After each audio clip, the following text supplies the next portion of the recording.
आज की वीडियो में बात करेंगे मुसलमानों में जुमे के दिन को, जबकि ईसाइयों में इतवार को मुकद्दस समझा जाता है। लेकिन यहूदी हफ्ते के दिन को इतना मुकद्दस क्यों समझते हैं कि इस दिन अगर कोई मरता है तो मरता रहे, ये कोई काम नहीं करेंगे। और यहूदियों को बंदर और खिंजीर क्यों बनाया गया।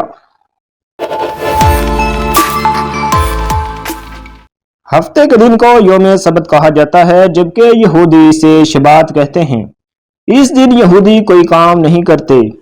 ये हफ्ते के दिन काम करने से इतना गुरेज करते हैं कि इमरजेंसी की सूरत में तिब्बी इमदाद भी नहीं दी जाती।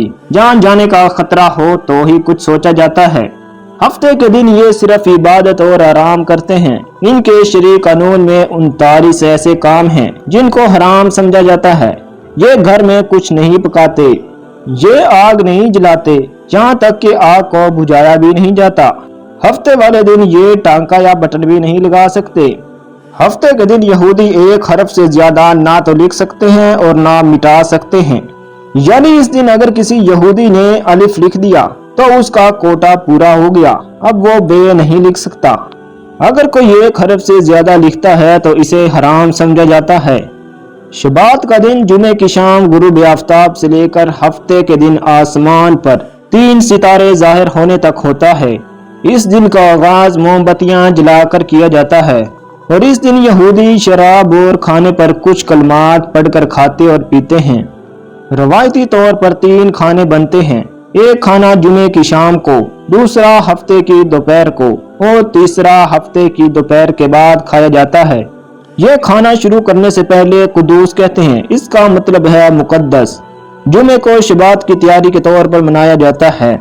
ये जुमे को जल्दी जल्दी अपने काम निपटा लेते हैं और अपने घरों की सफाई भी कर लेते हैं। बाल कटवाते और खुसूसी लिबास ज़ेवतन करते हैं। नामुनासिब गुफ्तगू नहीं करते, ज्यादा बात नहीं करते। यहूदियों के नजदीक ये दिन मुकद्दस क्यों है? इसकी वजह यह है कि खुदा ने 6 दिनों में जमीन और आसमान बनाए हैं, जबकि 7वां दिन शबात था। हफ्ते के दिन यहूदियों को फिरौनों की गुलामी से निजात हुई। जब ये मिस्र से निकले तो ये हफ्ते का दिन था। कुरान हकीम में हुक्म है कि यहूदियों के लिए इस दिन को खुदा ने मुकद्दस करार दिया था। इस दिन उन्हें कोई भी कारोबार करने और मछलियां पकड़ने से मना किया गया था। वो लोग इस आजमाइश पर पूरा नहीं उतरे, इसलिए इन पर अजाब नाजिल कर दिया गया था। इनकी शक्लें बंदरों और खिंजीरों जैसी कर दी गई थी। जुमे के दिन का एहतराम इन पर फर्ज किया गया, लेकिन उन्होंने हफ्ते के दिन का इंतखाब किया। बनी इसराइल के लोगों को 6 दिन मछली का शिकार करने की इजाजत थी, जबकि हफ्ते के दिन उन्हें मना किया गया था। हफ्ते के दिन मछलियां पानी के ऊपर आ जाया करती थीं, लेकिन बाकी दिनों में ऊपर नहीं आती थीं। इनमें से एक शख्स को तरकीब सूझी कि उसने हफ्ते को जाल लगाया और इस जाल में मछलियों को फंसाकर इतवार की सुबह जाल बाहर खींच लिया और मछली खा गया। जब लोगों ने मछली की खुशबू सूंघी तो लोगों ने इस शख्स से पूछा कि ये मछली कहाँ से आई, तो उसने कहा कि मैंने तो इतवार को ये मछली पकड़ी है। जब इस शख्स का ये राज खुल गया तो बाकी भी लोगों ने इसी तरीके से मछलियां पकड़ना शुरू कर दी। लोग हफ्ते को जाल में मछलियां फंसा लेते और इतवार को निकाल कर खा लेते। अब यहूदियों में 3 गिरोह बन चुके थे।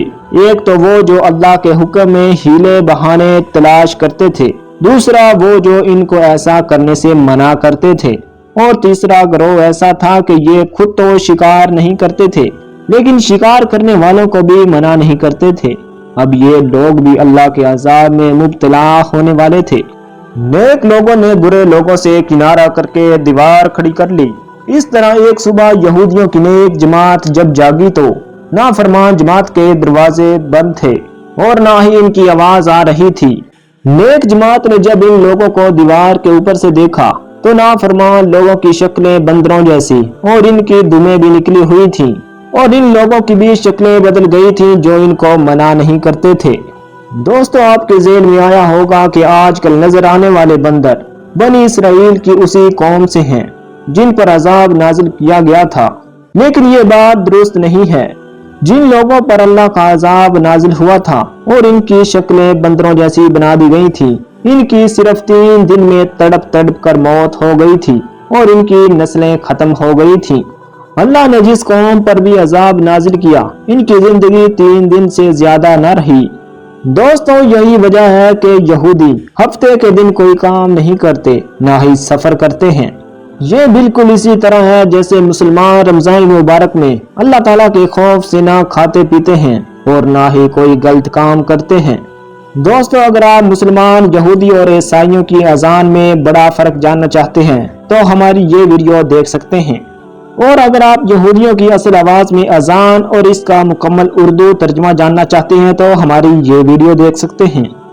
वीडियो अच्छी लगी है तो वीडियो को लाइक और चैनल को सब्सक्राइब कर दें। शुक्रिया।